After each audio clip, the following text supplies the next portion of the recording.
Fiji, ഈ കുറെ നാളുകളായി തന്നെ ഇതിന്റെ നിർമ്മാണ പ്രവർത്തനങ്ങൾ നടക്കുന്നുണ്ട്. എന്തായാലും നമ്മൾ പറഞ്ഞ് പകുതിക്ക് വെച്ചൊരു കാര്യത്തിന്റെ ബാക്കി കൂടെ കേട്ടെടുത്ത ശേഷം നമുക്ക് ഒരുപാട് ആളുകൾ പ്രതിഷേധക്കാരുണ്ട്. നമുക്ക് അതിലേക്ക് കൂടെ വരേണ്ടതുണ്ട്. എന്തായാലും ആ പറഞ്ഞു വെച്ച അവസാനം നമുക്കൊന്ന് മുഴുവിപ്പിക്കാം.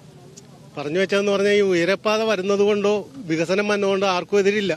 പക്ഷെ അത് ജനങ്ങളെ ബുദ്ധിമുട്ടിച്ചുകൊണ്ട് ആകരുതെന്ന് മാത്രമുള്ള അപേക്ഷയുള്ളൂ. മറിച്ച് ഇത് ചെയ്യാൻ തുടങ്ങിയിട്ട് 5 ദിവസമേ ഉള്ളൂ. ഈ 5 ദിവസത്തിന് മുമ്പ് ഇവിടെ ഇലക്ട്രിസിറ്റി ബോർഡ് ഉണ്ടായിരുന്നു.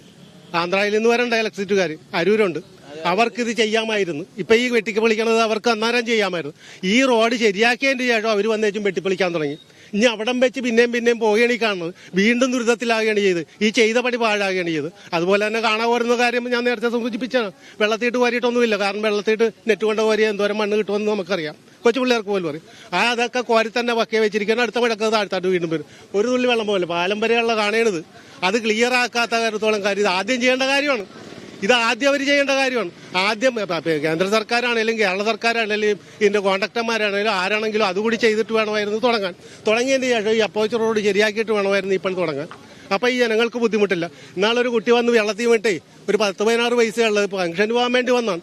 നനഞ്ഞു കുതിർന്ന് ഈ അഴുക്കുമായിട്ട് കടയുടെ ഇവിടെ വന്നപ്പോൾ കട ഞാൻ തുറന്നിട്ടുണ്ട്. ചേട്ടാ ഞാൻ എന്ത് ചെയ്യും, എനിക്ക് പോകാൻ പറ്റില്ല, വീട്ടിലോട്ടെങ്കിലും പോകണമല്ലോ, ഇത് കണ്ടാന്ന് ചോദിച്ചു. ഞാൻ പറഞ്ഞു മാളോടെ നെല്ല് വെള്ളം കോരിത്തരാം, സോപ്പും തരാം, അല്ലാതെ വേറെ മാർഗ്ഗമൊന്നുമില്ല, ഇവിടെ കുളിമുറിയൊന്നുമില്ല.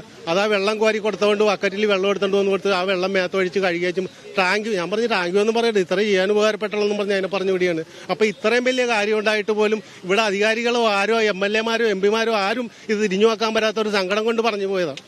തീർച്ചയായും ഇതിനപ്പുറത്തേക്ക് വലിയ ഒരു പ്രതിഷേധം എന്താ വെച്ചാൽ നമ്മൾ കഴിഞ്ഞ കുറേ ദിവസങ്ങളായി ഈ ആവശ്യം ഇവർ ഉന്നയിക്കുന്നുണ്ട്. ഈ ഗതികെട്ടിട്ടാണ്, അതായത് ഇതിനകത്തൊരു